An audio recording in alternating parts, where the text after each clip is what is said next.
Mare? O pare, tanghaling tapat palakad-lakad ka. Pwede ba kitang maistorbo saglit?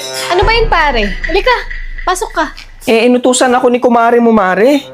May fill upan kasi nag-apply siya ng loan. Ngayon, panay English yung fill upan. Alam mo naman kami, hindi kami nakapagtapos ng elementary, kaya nilapitan kita, Mare. Sige pare, kuha ka ng upuan. Tignan ko nga pare, kunin mo yung upuan. Ay, madali lang to pare. Sige, kunin mo yan. Ikaw lang magsulat at pangit yung penmanship ko.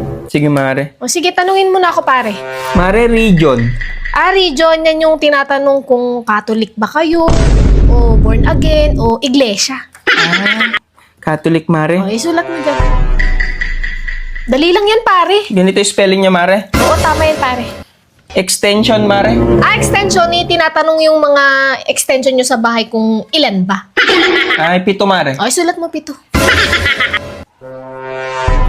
Street, Mare.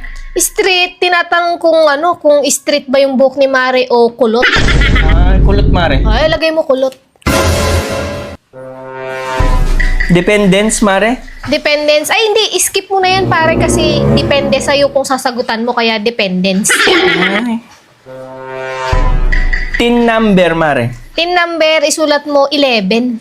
11? Oo, kasi ang susunod sa tin, 11. Ganun. Tin 11. Citizenship, Mare. Citizenship, senior. Senior? Oo. Senior. Tama ba ito, Mare? Oo, tama, pare. Labor, Mare. Ay, tinatanong kung nung nanganak si Mare kung normal ba o CS nung nag-labor. Ay, normal, Mare. Oo, sulat mo normal. Ma-approve na kayo dyan, pare. Hahatian nyo ba ako dyan, pare? Mare, huwag ka mag-alala. Basta ma-fill upan lang to ng maayos. Zip code, Mare. Ayan yung sa pinagtatrabahoan ni Mare kung ilan ba ang sip-sip na katrabaho niya, kaya zip code. 4 sila, Mare. Ay, sulat mo 4. Mga sip-sip kasi sila. Purpose, Mare. Purpose, tinatanong dyan kung nakapag-purpose ka na ba kay Mare bago kayo kinasal. Ay, oo, Mare. Tapos na. Yes ka mo na lang. Yung sex, Mare. Ay, tinatanong kung kailan ang huling sex nyo ni Mare. Kagabi, Mare. Ay, sulat mo last night. Last night. Yun lang naman, Mare. Uy, lang pala pare. Sigurado ma-approve yan, pare. Sige, Mare. Salamat, ha?